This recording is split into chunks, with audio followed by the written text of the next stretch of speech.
नमस्कार. मी संदीप दसरे, जळगाव येथे ज्योतिष मार्गदर्शन करतो.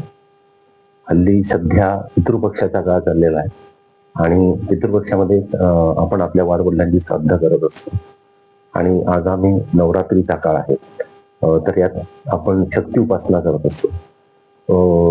पितृउपासनेमध्ये जे शास्त्रोक्तरित्या श्राद्ध कर्म प्रत्येक ठिकाणी व्हायला हवी, मला असं वाटतं की बहुतेकांकडे होत नसतात. आणि या श्राद्धाचं, या आपल्या पूर्वजांचं स्मरणाचं महत्व बऱ्याच जणांच्या लक्षात येत नाही.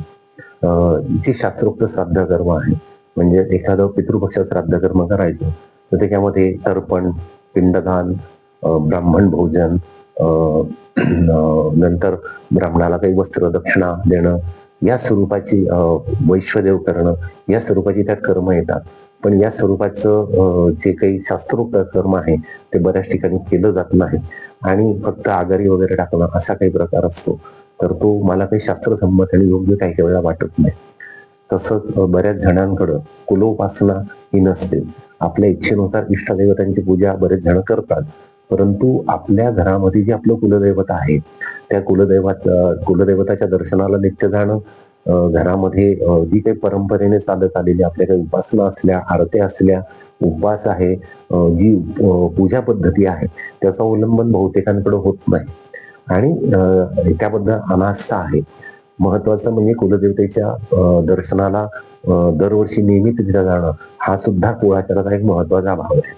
आणि कुलाचार न करण्यामुळे, नियमित श्राद्ध कर्म न करण्यामुळे आमच्या जीवनामध्ये बऱ्याचशा समस्या निर्माण होतात.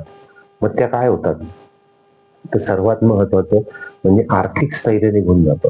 दुसरं, घरामध्ये वादविवाद कटकटी होत असतात. तिसरा महत्वाचा भाग की घरामध्ये मुला-मुलींची लग्न लवकर ठरत नाही.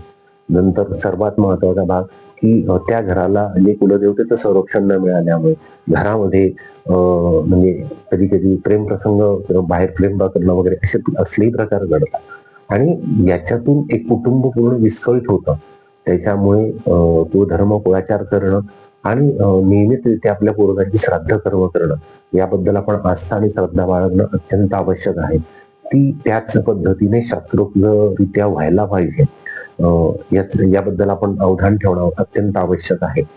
आणि याचा उल्लेख काही आपण शास्त्रात आहे याच्यातला विषय येत नाही.